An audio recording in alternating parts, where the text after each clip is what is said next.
반갑습니다. 네, 저는 주사를 맞았습니다. 백신을. 거리가 충분하기 때문에 마스크를 벗어도 괜찮을 것 같습니다. 여러분, 오늘 이렇게 이 저녁에 정말 참 보기 드문 교회인 거 아시죠? 요즘에 저녁 예배 드리는 교회가 거의 없습니다. 여러분은 참 지나치게 주를 잘 섬기십니다. 참 우리 옆 사람에게 한번 이렇게 축복하고 격려했으면 좋겠습니다. 참 당신이 소망이십니다. 아멘. 네. 왜 소망이냐고요? 사진 찍으시는 거예요? 잘 찍어주세요. 이 시간 이렇게 모두가 하루를 끝내고 쉬면서 내일을 생각하면서 오늘은 쉬어야지 그러는데 이 저녁 끝까지 온종일 주님을 향하여 나오고 있는 여러분들, 이거보다 더 큰 소망이 어디 있겠어요? 아멘? 여러분들은 이 일산교회 그루터기와 같은 분들입니다.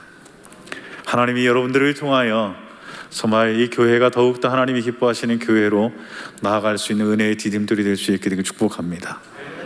여러분들만 제대로, 이 본당에 계시는 분들만 제대로 서가셔도요, 일산교회는 그 소망이 감사가 되고 기쁨이 되는 교회가 될 줄 믿습니다. 자, 옆 사람에게 오늘 한 번 더 이야기합시다. 오늘은 특별히 좋은 날입니다. 왜 좋으냐고요? 없어요. 그냥 주일이니까. 근데 주일이니까 왜 좋냐고요? 여러분, 오늘 한 가지 여기에 있다는 것은, 우리가 온라인으로 예배를 드리고 있다는 것은 복을 받았다는 거 아십니까? 아멘? 이게 확인이에요. 왜? 적어도 내 인생이 예배를 드릴 만큼 평안하다는 겁니다. 내 속이 약간 무너져 내리는 일이 있고 답답한 일이 있다 할지라도 이 시간 예배를 드릴 수 있을 만큼 하나님 뭘 주셨어요? 건강 주셨잖아요. 생각 주셨잖아요. 마음 주셨잖아요. 무엇보다도 믿음 주셨잖아요. 이거보다 더 좋은 것이 뭐가 있을까요? 그래서 우리의 인생은 내가 이 주일날 하나님 앞에 예배할 수 있고, 이 주일날 하나님 앞에 예배드리는 이 시간에 이 교회에 머물러 있다는 것, 내 인생이 가장 거룩해지는 시간이에요. 내 인생이 가장 하나님과 가까워질 수 있는 이 시간, 이 순간이 내 삶 속의 현재의 사건으로 이루어지고 있다는 거예요. 이보다 더 특별히 좋은 복이 어디 있습니까? 아멘? 따라서 합시다. 오늘은 선물이고, 자, 옆 사람한테 손을 내면서 당신이 축복입니다. 이야, 정말 오늘 목사님 광고가 너무 기분 좋은 광고 아니에요? 기분 째지는 광고 아니에요? 코로나 때문에 다 비실비실하는데 교회가 좁아 터져가지고 안 되니까 일부 예배도 좁아질 수 있게 되길 축복합니다. 근데 이게 너무 띄운 것 같아요, 목사님. 제가 봤을 땐 좀 더 들어와도 될 것 같은데. 정말 교회가 얼마나 감사해요. 다음 세대들이 교회에 밀려 들어오기 때문에 장년들이 일부 예배로 올라와야 된다는 것, 이거야말로 하나님이 코로나 이후에 우리에게 어떤 일들을 벌이실지에 대한 전조증상이라고 생각이 되어집니다. 여러분, 교회를 위하여 더 힘있게 기도하고 담임 목사님을 위해 더 힘있게 기도할 수 있게 되길 축복합니다. 오늘 우리는 이 코로나 상황에서 이 마스크를 쓰고 예배를 드립니다.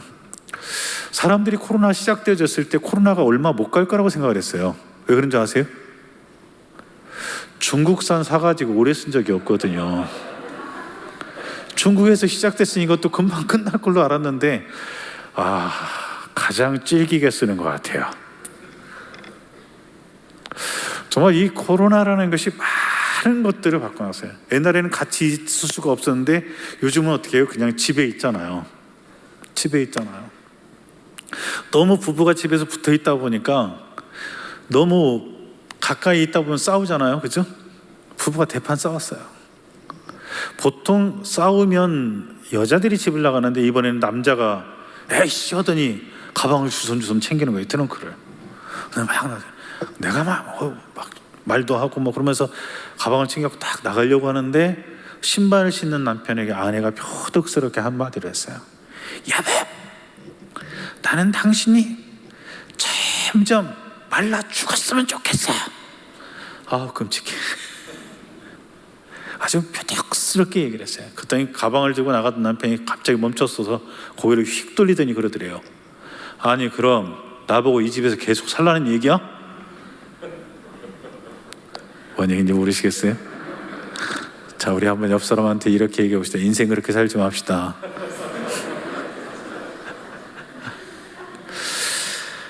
하나님께서 세상을 창조하실 때 1일부터 5일까지는 보시기에 좋았더라라는 표현을 써요.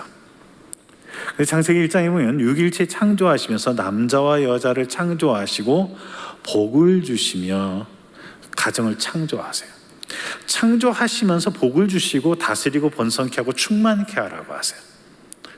그러니까 가정이, 부부가 하나님의 복을 받고 그리고 하나님의 맡기신 일을 잘할 때에 6일째 되던 날에 하나님은 그 가정을 보고 뭐라고 말씀하시냐면, 따라서 봅시다. 하나님이 보시기에 심히 좋았더라.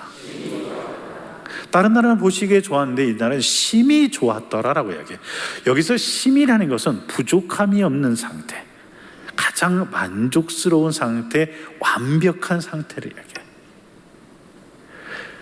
저는 이 5월에 이 창세기 1장을 묵상하면서 그런 생각을 했어요. 야, 정말 하나님, 내 인생이 하나님 보시기에 심히 좋은 인생이 되게 해 주시옵소서. 우리 가정이 하나님 보시기에 심히 좋은 가정이 되게 해 주시옵소서. 주님, 일산교회가 하나님 보시기에 심히 좋은 교회가 되게 해 주시옵소서. 이것이 여러분들의 소망일 수 있게 되길 축복합니다. 우리는 다른 것이 없습니다. 왜 살아야 되냐고요? 왜 믿음 생활해야 되냐고요? 왜 오늘 주일 저녁에 호수공원 걷지 않고 여기 앉아 있냐고요? 여러분, 다른 거 없어요. 하나님 보시기에 심히 좋은 인생의 자리가 어디인지를 우리는 알고 있는 것 뿐입니다. 아멘. 여러분, 오늘부터 여러분 안에 한 가지의 기도 제목이 자리 잡길 바랍니다. 하나님 보시기에 심히 좋은 인생, 하나님 보시기에 심히 좋은 가정, 하나님이 보시기에 심히 좋은 일산교회가 될 수 있게 되기를 소망합니다. 우리의 인생에 있어서 많은 것들이 있어요. 근데 사람들은 좋은 것을 보는 것 같은데 좋은 것을 보지 않아요. 좋은 것을 지향하면서 뭘 보냐면 그 사람의 부족한 거, 연약한 걸 봐요. 자, 옆 사람을 한번 보세요. 눈밖에 볼 것이 없지만 잘 보세요. 째려보지 말고 따뜻하게 보세요. 눈은 마음의 창문이라고 그러잖아. 또 눈웃음 친다고 째려보지 말고. 옆 사람을 보시면서 여러분 옆에 있는 분의 좋은 점을 몇 %나 보셨어요? 여러분 집에 자녀들을 위하여 기도하시죠? 자녀들을 위하여 그렇게 심각하게 기도하는데 애가 그렇게 못돼 처먹었습니까? 그렇게 쓸모가 없습니까? 그렇게 형편없습니까? 여러분의 부모님들이 그렇게 너무 싫은 점만 가득합니까? 여러분들의 형제들이 그렇습니까? 사람은요 95%는 다 좋은 걸 갖고 있대요. 근데 몇 %? 5% 범위 내의 연약함과 약점들을 갖고 있다고요. 뭘 갖고 있다고요? 연약한 것. 연약한 건 나쁘거나 죄가 아니에요. 연약한 것은 정죄의 대상이 아니라 연약한 것은 돌봄의 대상, 배려의 대상, 양육의 대상, 누가 내가 채워줘야 될 도움의 대상일 뿐이라는 거죠. 근데 대부분의 가정들이 왜 불행하게 사는가? 95%의 장점을 가지고 나머지 5%의 연약함을 극복할 수 있는 힘을 주면 되는데 그 5%를 극복하기 위해 95%를 쓰레기통에 집어넣어 버린다는 거죠. 여러분은 어떻습니까? 여러분들은 여러분들의 가족의 95%를 보십니까? 5%에 집중하십니까? 여러분이 이 일산교회가 갖고 있는 잠재력, 또 현재 갖고 있는 좋은, 오늘 예배 목사님 광고했던 이런 95%의 가능성에 집중하십니까? 5%의 교회가 가질 수밖에 없는, 어쩔 수 없는 많은 사람들이 보이는 공동체가 갖는 그 연약함 5%에 집중하십니까? 여러분은 95%에 집중할 수 있는 지혜가 있게 되길 축복합니다. 솟아나는 샘물은 흙탕물을 밀어낼 수 있습니다. 하나님이 주신, 하나님 보시기에 좋았던 것들을 보고 그 좋았던 것들이 더 좋아지게 되어질 때 우리들에 있는 그 연약함 5%는 우리가 느끼지 못한 순간에 다 극복되어질 줄 믿습니다. 이것이 바로 사람과 사람이, 그리고 가정과 가정이, 교회의 성도와 성도들이 살아가야 될 중요한 관계의 원리인 것입니다. 우리의 삶의 모든 각본은 가족에 의해 쓰여집니다. 한 남자가 한 여자의 인생을 쓰고요, 부모가 자녀의 인생을 써갑니다. 자녀가 또 부모의 인생을 써갑니다. 여러분의 신앙생활은 누가 써가는 줄 아세요? 바로 옆에 있는 분들입니다. 두 분 다 장로님이세요? 장로님 되실 분이세요? 교역자신가요? 근데 왜 인상이 그래요? 되게 좋아 보여요? 걱정되겠다. 내가 오늘 너무 많은 말을 쏟아부어서. 우리의 삶 속에 옆에서 아멘을 크게 하면 어떻게 해요? 믿음이 없던 내가 정신이 번쩍 들지 않아요? 나는 오늘 어쩔 수 없이 안 가면 목사님한테 전화 올 것 같아갖고 정말 왔는데 옆 사람이 눈물을 흘리면서 쭉 말씀을 들으면서 메모를 하고 은혜를 받고 아멘 하면 그래. 내가 잘못된 건가? 저 사람이 이상한 건가? 근데 그래서 어떻게 나도 정신 차려 들어보니까 나도 뭐 하고 있어요? 똑같이 아멘 아멘 하고 있고 똑같이 메모하고 있고 똑같이 눈물을 흘리며 기도하고 있다라는 거예요. 이게 교회인 줄 믿습니다. 이게 가정인 줄 믿습니다. 행복한 사람이 행복한 사람을 만들어가요. 신실한 믿음의 사람이 신실한 사람들을 세워가는 것이 공동체의 원리입니다. 창세기 24장 67절에 보면 이삭이 리브가를 인도하여 모친 사라의 장막으로 데리고 그를 취하여 아내를 삼고 사랑하였으니 이삭이 모친 상사 후에 위로를 얻었다라고 얘기합니다. 가정의 가장 중요한 순기능은 위로입니다. 여러분, 교회가, 이 일산교회가 이 지역에 줄 수 있는 가장 중요한 기능이 뭘까요? 위로입니다. 여러분, 성도들이 출퇴근하면서 이 교회 건물을 보면서 어떻게 해요? 교회 건물 자체가 위로가 되지 않아요? 힘이 되지 않아요? 주일날 들었던 말씀이, 새벽에 들었던 그 말씀이, 내가 기도했던 그 기도가 내 마음속에 다시 한번 느껴지면서 뭐예요? 힘이 나잖아요. 인생에 있어서 교회가 줘야 될 가장 중요한 기능 중에 하나가 위로예요. 아버지 품에, 하나님 아버지의 품에 안기는 느낌을 줄 수 있어야죠. 아멘. 아버지가 집에 들어갈 때 자식놈들이 너무 속색이니까 마인드 컨트롤을 한다고 했잖아요. 이 집에는 조카가 살고 있다. 조카하고는 안 싸우잖아요. 인생 그렇게 살지 않게 되길 축복합니다. 정말 교회가 기다려지고 성도들이 만나는 것이 즐겁고, 여러분 정말 온라인 예배 드리다 이제 지친 거 아니에요? 여러분 교회 오고 싶잖아요. 여러분 이 의자에 얼마나 앉고 싶어요. 안 그래요? 그러죠? 맞아요. 우리는 그걸 사모하거든요. 진짜 우리가 원하는 것이 이 교회 안에 있게 되길 축복합니다.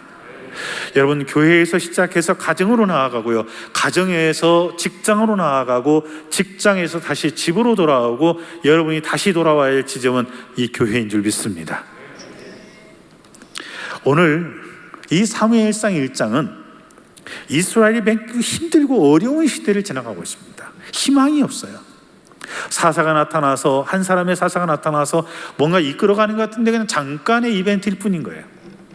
하나님은 이제 그런 잠깐 나타났다가 사라지는 사사가 아니라 영원한 이스라엘의 언약, 다윗 언약을 위한 준비를 이 사무엘상 1장에서 하는데 엘가나라는 가정을 통하여 준비를 합니다. 근데 이 엘가나라는 가정은 문제가 있습니다. 따라서 해봅시다. 문제 없는 인생, 사연 없는 인생은 없다. 자, 우리 옆 사람 보면서 한 번 더 이야기합시다. 알고 보면 다 불쌍하죠? 알고 보면 다 불쌍해요. 알고 보면요, 다 허장짓이 하나씩 있다니까요. 이상하게 그건 거기만 가면 그냥 바보짓을 해요. 그 사람들은요, 누군가의 도움이 필요한 존재고 왜 함께 해야 되는가는 내 믿음이 늘 좋지 않기 때문에 함께 해야 돼요. 이렇게 함께 하면서 우리는 풀어가는 거거든요. 근데 이 이스라엘 민족도 여러 가정들이 있었지만 이 엘가나를 선택했지만 이 엘가나의 가정에도 자식을 놓지 못하는 한나와 자식을 낳은 분인나라는 못된 성질을 가진 이 두 여인이 함께 공존하는, 어떻게 보면 되게 이런 가정을 왜 선택했지라고 생각하겠지만 하나님은 여기를 통해서 우리에게 또 보여주시는 것이 있죠. 우리도 연약한데 우리를 통해서도 하나님은 이렇게 쓰실 수 있겠구나라는 소망을 보게 해 주십니다. 이 가정이 어떻게 사무엘을 낳을 수 있었는가? 이 본문을 보면 위로가 있습니다. 여러분, 위로할 줄 아는 부부가 될 수 있게 되길 축복합니다. 위로할 줄 아는 가정이 될 수 있게 되길 축복합니다. 위로를 잘하는 교회가 될 줄 믿습니다. 그 첫 번째는 바로 위로할 줄 아는 부부가 되기 위해서 내가 누구인가를 알아야 돼요. 자, 한번 따라서 해봅시다. 하나님은 나를 우리 가정에, 우리 교회에 위로자로 세우셨습니다. 아멘. 자, 서로 한번 다시 보면서 이야기해 주십시오. 나는 당신의 위로자입니다. 고맙다고 이야기해 주세요. 위로자가 되어 주셔서. 이거 자체가 위로 아니에요. 혼자 하는 게 아니라 같이 할 수 있다는 거. 그죠? 네. 사람이 살아가면서 누군가 나를 바라봐 주고요, 나를 인정해 준다는 거 되게 좋은 거예요. 코로나로 마스크만 쓰고 너무 우울하니까 화장도 한번 제대로 못 해봤던 이 아내가 나가서 쇼핑을 하고 화장품을 사고 와가지고 그 우울한 마음을 좀 해결하려고 미장원도 들리고 막 갖고 왔는데, 요즘은 뭐 만날 사람이 어디 있어요? 다 안 만나잖아요. 그러니까 집에서 꾸몄는데 보여줄 사람이라고는 딱 그분밖에 안 계시는 거예요. 자기야 왜? 나 몇 살로 보여? 물을 걸 물어야지. 그랬더니 남편이 하는 말이, 야, 피부는 25, 몸매는 23, 헤어스타일은 20살. 자기, 내가 그렇게 어려 보여? 그렇게 이쁜 거야? 그랬더니 남편이 벌떡 일어나면서 하는 말이 뭐라는 줄 아세요? 그거 다 합친 거. 부부는 같이 있어도 충분히 고독하게 만들 수 있어요. 식탁에 마주 앉아 밥을 먹으면서도 고독하게 만들 수 있고요, 같은 침대에 누워서도 고독해질 수 있어요. 이해하면 마주보지만 오해하면 지구 한 바퀴를 돌아야 만나는 게 부부라고 그러잖아요. 가장 먼 거리가 어떻게 해요? 내 입에서 배우자의 귀가 세상에서 가장 먼 거리라고 그러지 않습니까? 인생 살아가면서 우리의 삶 속에서 가장 서로를 힘들게 하고 연약하게 할 수 있는 사람이에요. 그런데 오늘 이 가정 속에는 치명적인 아픔을 갖고 있어요. 아이를 낳지 못하는 한나가 있어요. 그런데 이 본문을 살펴보면 어느 부분에서도 아이 못 낳는 주제라는 말이, 그런 느낌이 전혀 들지 않습니다. 가정과 교회는 연약함이 치유되고 회복되어지는 것이지, 연약함이 지적질되어지고 평가되어지고 비판되어지는 것이 아닙니다. 아멘. 한나가 웁니다. 집안 분위기를 다 흐려놓습니다. 아마 한국 아버지 중에 조금 성질 안 좋은 아버지는 이런 얘기를 했어요. 집안이 이러니까 그냥 안 그쳐? 그러니까 맨날 우중충하지. 애도 못 낳는 주제. 이런 느낌을 전혀 한나에게 주지 않아요. 여러분, 아이를 낳지 못하는 건요, 옛날이나 지금이나 매우 심각하고 어려운 일이에요. 굉장히 고통스러운 얘기예요. 제가 옛날에 교회 사역을 할 때에, 한 교회 사역을 할 때에 내비게이터 출신 부부가 있었어요. 얼마나 신실하고 봉사를 열심히 해요. 주말마다 저녁에 저하고 같이 몇 커플이 앉아서 직장과 가정에 관한 그 소그룹을 저하고 쭉 나눴습니다. 근데 한날은 저에게 그런 얘기를 해요. 목사님, 저는 교회 가기 싫어요. 그러더라고요. 웃으면서 그랬죠. 그래, 싫을 수 있지. 그랬더니 목사님, 전 진짜 교회 가기 싫어요. 그래서 자매가 울면서 저한테 얘기를 하는 거예요. 그래서 왜, 무슨 일이야? 그랬더니 결혼하고 아이가 생기지 않았는데 성도들이 관심을 표현하면서 언제 애 생겨? 언제 소식 있어? 언제까지 둘이만 재밌게 놀 거야? 하고 친근감 있게 이야기해주는 그 말 한마디가 자기에게는 너무 아프고 힘들다는 거예요. 목사님 그런 얘기를 들을 때마다 마치 쇠갈퀴를 가지고 자기의 가슴을 훑어내리는 것 같아요. 너무 아프고 너무 힘들어서 찬양도 기도도 말씀도 들어오지 않는데 그냥 예배 시간에 어쩔 수 없이 앉아있지, 정말 그 예배 시간에 내가 아는 모든 사람들이 너무 싫다라는 거예요. 결국 그 자매는 한국을 떠났습니다. LA로 갔고 LA에 사는데 그 뒤에 몇 년 뒤 미국 가서 만났더니 아주 예쁜 딸을 안고 왔어요. 하나님 은혜를 베푸신 거죠. 한나에게 아이 낳지 못한다는 것은 당시 이스라엘 문화 속에서는 축복받지 못했고 은혜 받지 못했고 하나님의 사랑을 경험하지 못한 여인으로 스스로 낙인 찍어도 되는 일이었습니다. 누가 말하지 않아도요. 자기 스스로가 그렇게 정의해도 아무도 부정하지 않는 정의가 될 수 있었던 것입니다. 그런데 오늘 이 엘가나는 한나의 연약함을 지적하지 않습니다. 여러분, 교회 공동체와 가정에서 서로의 연약함을 지적하고 비판하는 일들을 멈추실 수 있게 되길 축복합니다. 정말 이 한나를 향한 이 엘가나의 마음은 한나가 갖고 있는 그 고통을 위로하고 덮어줄 수 있었어요.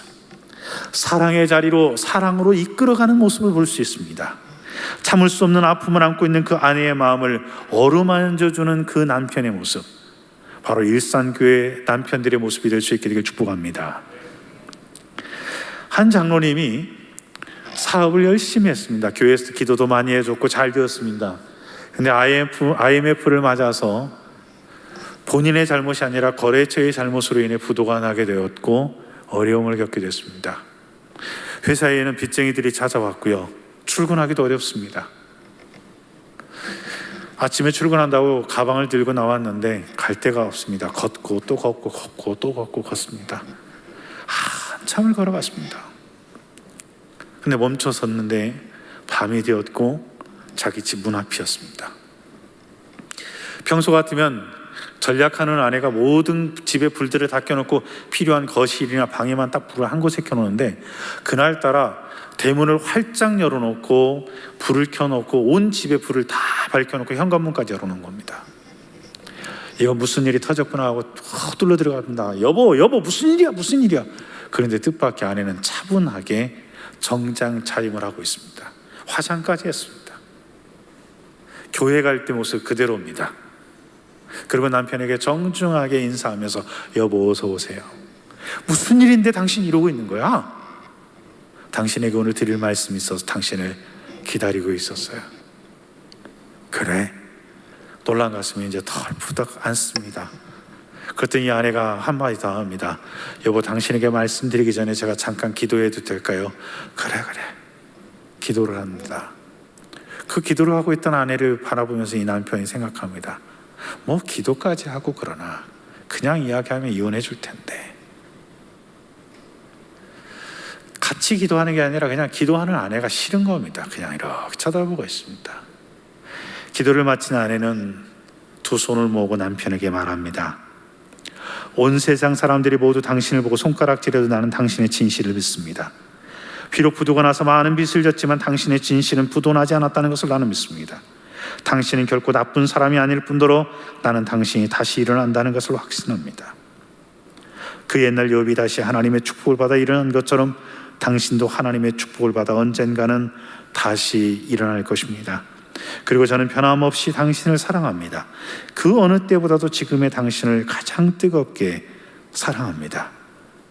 그리고 오늘까지 변함없이 살아온 당신을 존경합니다. 여보, 힘내세요. 이야기를 듣고 있던 장로님은 일어나서 눈물을 흘리면서 한심굽신거리며 인사를 하면서 이야기합니다. 여보, 고마워, 고마워. 여보, 고마워, 고마워. 내가 다시 한번 힘써 볼 거야. 다시 한번 노력해 볼 거야. 여보, 고마워. 이야기를 눈물 없이 들을 수 있는 남편이 어디 있을까요? 인생 살면서 힘들고 어려운 일 안 겪는 사람들이 어디 있을까요? 잘 다니던 직장이 우리를 거부할 때가 없을까요? 안전하다고 생각했던 일들이 우리의 인생의 가장 위험한 일들이 될 때가 없을까요? 늘 건강하다고 생각했는데 어느 한순간 그 건강했다고 생각하는 나의 몸이 힘없이 턱 주저앉아 버릴 때가 없을까요? 우리의 인생은 힘들고 어려운 순간들이 늘 찾아올 수 있습니다. 이럴 때 서로가 서로를 위로해주고 서로를 붙들어 세워줌으로 말미암아 그 어려움들을 이길 수 있게 되기를 축복합니다. 엘가나는 이런 모습들을 통하여 이 가정 속에서 이 어려움들을 잘 이겨내는 것입니다. 저희 집에 요즘은 이제 애들이 다 커서 결혼을 하고 그리고 또 직장으로 나가고 이제 막내만 대학원 박사과정을 하면서 같이 지냅니다. 아이들이 클 때에 저희 집의 문화 중에 하나가 차를 마시는 문화였습니다. 차를 마시면 온 가족이 모여서 제가 티테이블을 다 준비를 하고 찻잔을 다 세팅하고 차를 다 준비를 하는데 보통 차를 마시면 한 3가지 내지 5가지 정도의 차를 준비해서 부드러운 것부터 진한 걸로 가든지 진한 거에서 부드러운 걸로 가든지 해서 몇 가지의 메뉴를 준비해서 이렇게 차를 마십니다. 근데 아이들이 아빠랑 같이 하는 게 좋아서 그때 제가 하나하나 서빙을 해주니까 이제 같이 다 모여서 차를 마셔요. 차를 마시고 나서 아이들이 1차 마시고 빠지고 난 뒤에 부부가 같이 이제 주로 차를 마시는데 제 아내가 저에게 물어요. 여보, 내 마음 알아요? 저 그랬죠. 잘 알지. 내가 왜 당신 마음 몰라? 아내가 이제 퇴직하고 얼마 안 됐을 때 일이었어요. 몇 개월 안 됐을 때 일이었죠. 18년 넘게 다니던 직장을 그만뒀고 퇴직하고 잘 지내는 걸로 알았거든요. 그래서 그냥 쾌활하게 얘기했죠. 근데 아내가 한 번 더 묻더라고요. 진짜 내 마음 알아요? 그때 성령께서 지혜를 주십디다. 까불면 죽는다. 그래서 바로 꼬리를 내렸죠. 여보, 미안해. 내가 당신 마음 잘 못 헤아리고 있었던 것 같다. 이제라도 말해주면 내가 당신 마음 듣고 잘 이해하고 노력해 볼게 그랬더니 이미 늦었습니다. 이미 아내 눈에서는 눈물이 흐르고 지금도 잊혀지지 않아요. 모를 거야. 어떻게 알아? 살면서 그렇게 미안했던 적이 없어요. 여러분, 묻고 싶습니다. 서로의 마음 알고 사십니까? 한 번이라도 당신 요즘 힘들진 않아? 물어본 적은 있으십니까? 애들에게 힘들지 않냐고 많이 고생하지 격려하고 위로해 본 적 있으십니까? 할 수 있게 되기를 축복합니다. 여러분, 잊지 마십시오. 위로자로 살아가십시오. 심판자가 되지 마십시오. 비판자가 되지 마십시오. 이것은 인생을 가장 불행하게 살아가는 겁니다.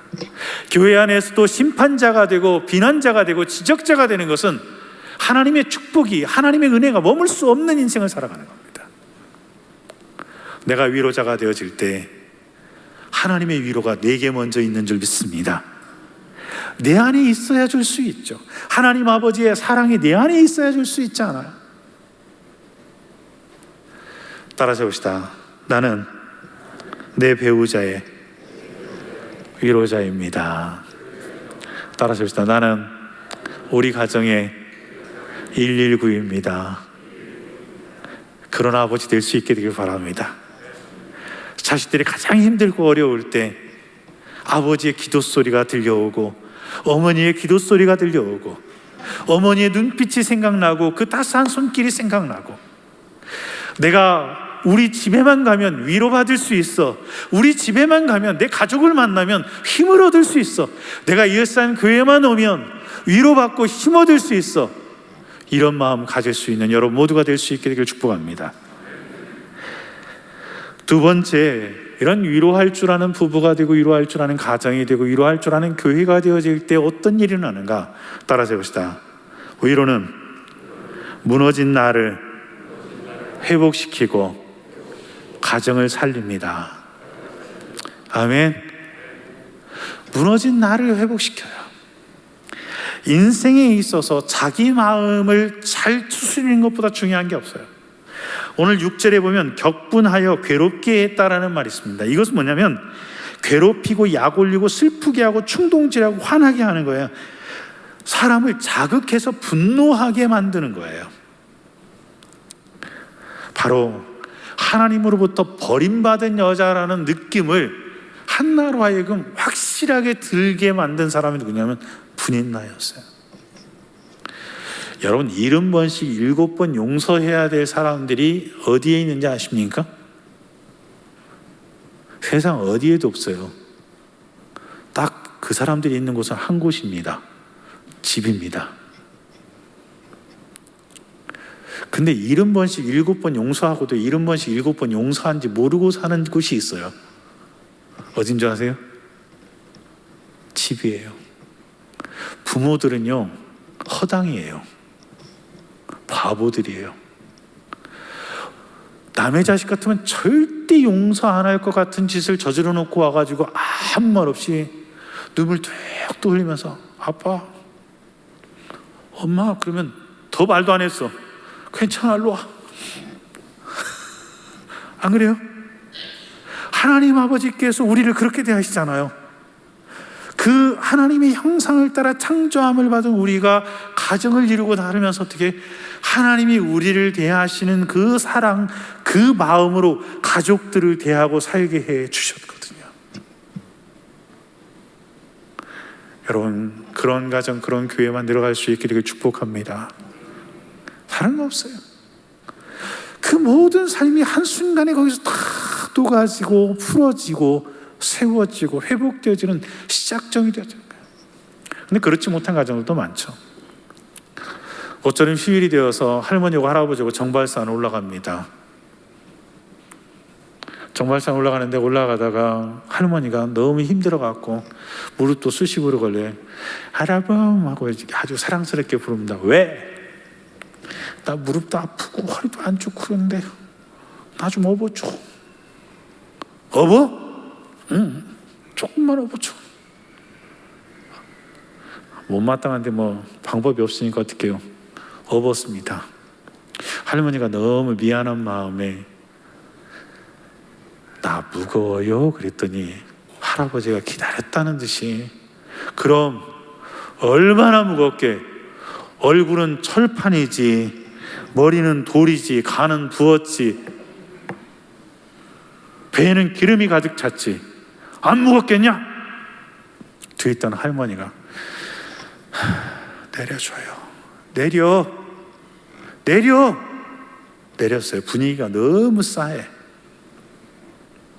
가는데 너무 기분 좋은 일이 생겼어요. 할아버지가 돌을 밟아갖고 자빠져 버렸네. 이보다 더 깨수금일 수가 없어요. 근데 발이 삐끗한 거야. 뭐 할머니 도움을 요청했더니 조금 전에 한 짓이 있잖아요. 말도 못하고 끙끙 앓을 할머니가 옆에 와갖고 왜 업어줘? 업혀? 가볍게 업었어요. 그랬더니 할아버지가 난 가볍지? 얼마나 가벼운지 몰라. 매너 없지, 양심 없지, 철 없지, 돈 없지, 없는 것 죄에다 터성인데 안 가볍겠냐? 여러분, 상처를 주는 사람은요, 멀리 있는 사람이 아니에요. 가까이 있는 사람들이 상처를 줘요. 제가 요즘에 고슴도치를 생각을 해봤어요. 여러분은 이 교회 사람들에게 상처받습니까? 옆에 있는 교회 사람들에게 상처를 받습니까? 성도들끼리 상처받죠? 옆집에 상처받아요? 가족끼리 상처받아요? 가족끼리 상처받죠? 싸우다가도 옆집 아저씨 만나면 어떻게 해요? 아유, 안녕하세요. 급 태도가 바뀌잖아요. 손님만 와도 갑자기 평화 모드가 쫙 흐르고, 목사님 신방 오면 더 은혜가 넘치시죠?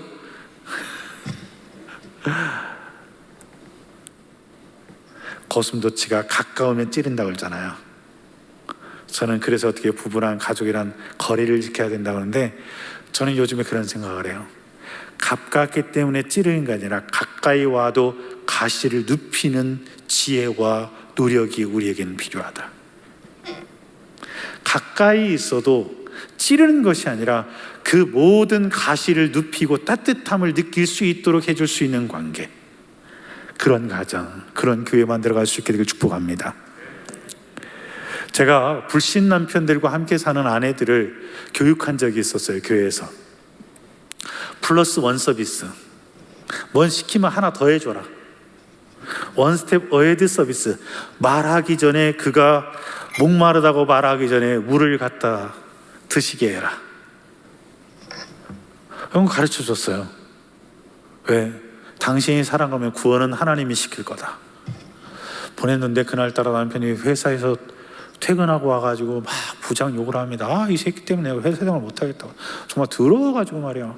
오늘 결제 서류 갖고 왔더니 뭐 이게 기획서냐 그러면서 나한테 뭐 면박을 주고 뭐 트집을 잡고 말도 안 되는 얘기, 그것도 제대로 모르고 막 나한테 뭐 성질 부리는 거야.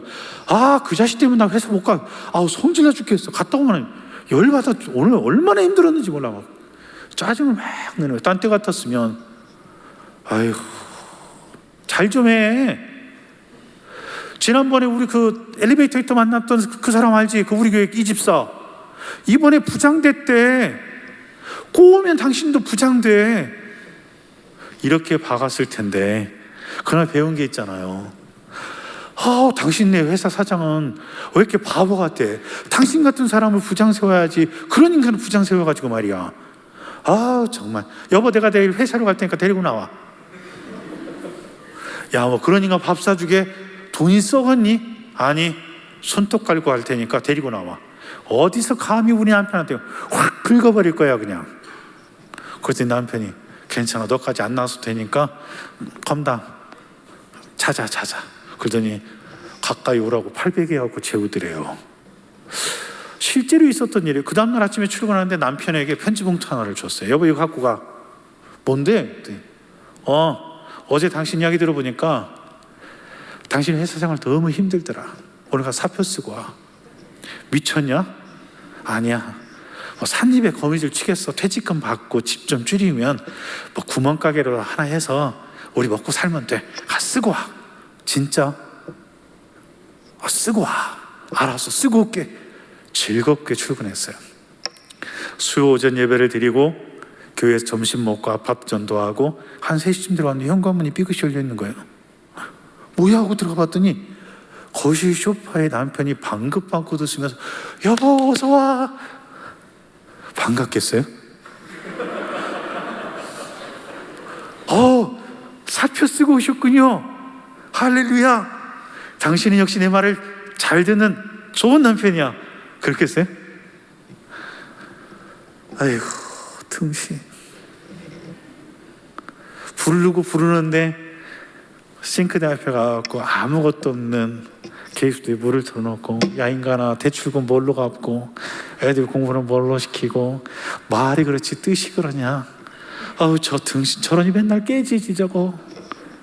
그러고 있는데 저벅저벅 다가오더니 장미꽃 한 다발을 다 가슴에 안겨주면서 자기야 사랑해. 꽃만 먹고 사냐 인간아. 너무 힘든 거야. 근데 그 남편이 그 아내를 안고 한 말이 뭔지 아세요? 여보, 20년 넘게 회사 생활했지만 오늘처럼 즐겁게 일해본 적이 없어요. 오늘도 여전히 부장은 그야말로 난리 부르스를 쳤지만 그게 그렇게 싫지 않더라고. 즐겁게 들었고 오늘 일하는데 너무 마음이 기쁜 거야. 근데 일하면 일할수록 당신이 자꾸 보고 싶은 거야. 그래서 거래처 간다고 거짓말하고 나왔어. 그 다음에 뭔 일이 일어났는지 난 몰라. 무엇이 사람을 세워갈까요? 무엇이 인생을 변화시킬 수 있다라고 생각하십니까? 여러분의 가정에서, 여러분의 교회에서, 여러분의 일터에서 내가 만나는 누군가의 그 마음을 이해해주고 위로해주고 격려해줄 때 그 인생이 회복되어지는 줄 믿습니다. 교회란 다른 곳이 아닙니다. 우리가 뭔가를 줄 수 있는 것들을 주는 거죠. 제가 9.11 테러가 나고 난 뒤에 얼마 안 있어서 미국을 갔었습니다. 갔더니 다 총 들고 공항 지키는데요, 워싱턴 덜러스로 가서 일 보고 그날 저녁에 뉴욕으로 향해서 밤 12시가 되어서 맨하탄에 도착했습니다. 그때 당시 큰 것들만 치우고 그냥 길만 이렇게 정리해 놓고 주변의 건물에 먼지가 자욱한 상태였어요. 기도하고 싶었고 가보고 싶었어요. 가보고 싶다는 얘기는 구경하고 싶었던 거죠, 그 현장을. 근데 도착하자마자 경찰차가 바로 붙더니 우리를 밀어내더라고요. 나가라고. 그때 알았죠. 구경 올 곳이 아니었다는 거. 기도는 여기까지 안 와도 기도할 수 있는 것이었는데, 제가 지금은 양재동에 살지 않지만 양재동에 살 때에 삼풍백화점 추모탑이 바로 저희 집 앞에 있었습니다. 시민의 숲 맞은편에 제가 살았거든요. 근데 가끔 거기에 꽃바구니 하나씩이 놓입니다. 거기에 쓰여지는 메시지는 이겁니다. 딸아, 아빠하고 들어온 때가 엊그제 같은데 네가 우리 품을 떠난 지 벌써 몇 년이 되었구나. 엄마는 아직도 네 얼굴이 잊혀지지 않는다. 엄마하고 불렀다. 이런 메시지들이 있잖아요. 진짜 딱 읽으면 그냥 마음이 눈물이 확 쏟아지는 메시지들이 그 꽃바구니 또 꽃다발 속에서 이렇게 다 메시지가 있는 거예요. 여러분, 9.11 참사 때에도, 대구 지하철 사건 때에도, 삼풍백화점 사건 때에도 그들이 마지막 남긴 말 한마디가 뭔지 아십니까? 여보 미안해, 고마워, 사랑해. 그 짧은 말 한마디를 꼭 죽음 직전에 하셔야겠습니까? 여러분, 제대로 여러분 배우자의 손을 잡고 고맙다는 말 해본 적 있습니까? 미안하단 말 해본 적 있습니까? 여보 정말 수고했다라고 제대로 말해본 적 있으십니까?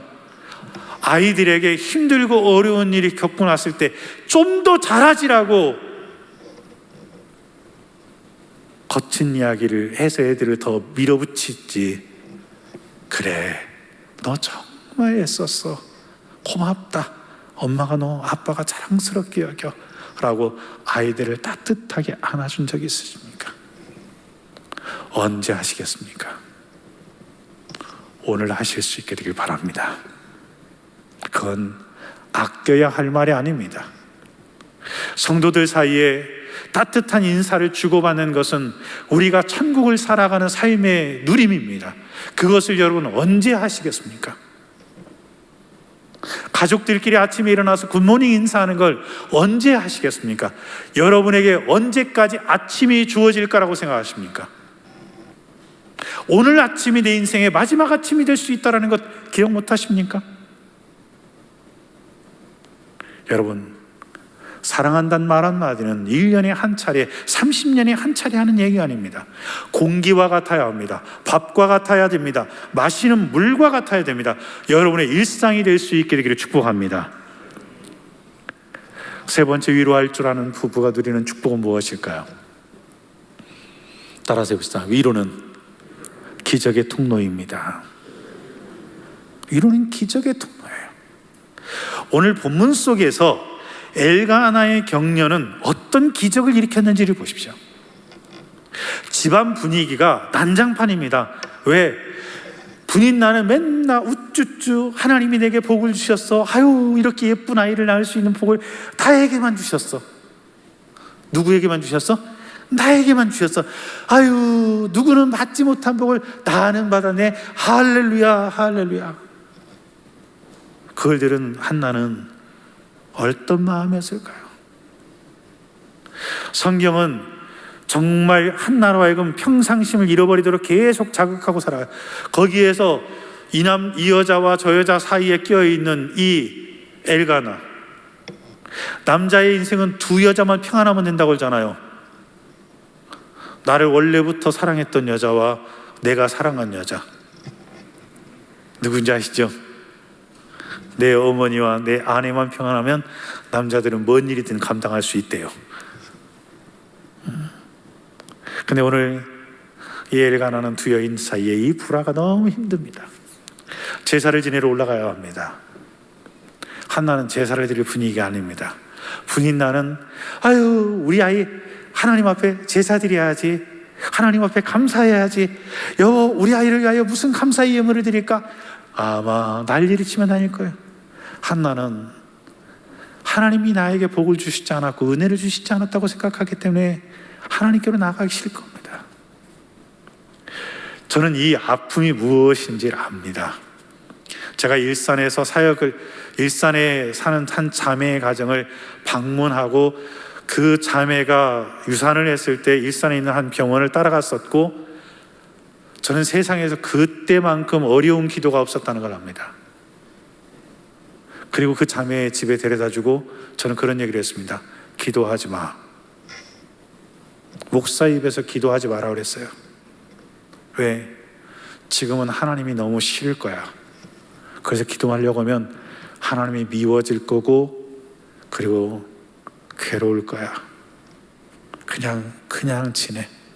그냥 지내다가 울고 싶으면 울고 소리치고 싶으면 소리치고, 그리고 찬송할 수 있는 힘이 생기면 찬송하고, 기도할 마음을 하나님이 주시면 기도하고,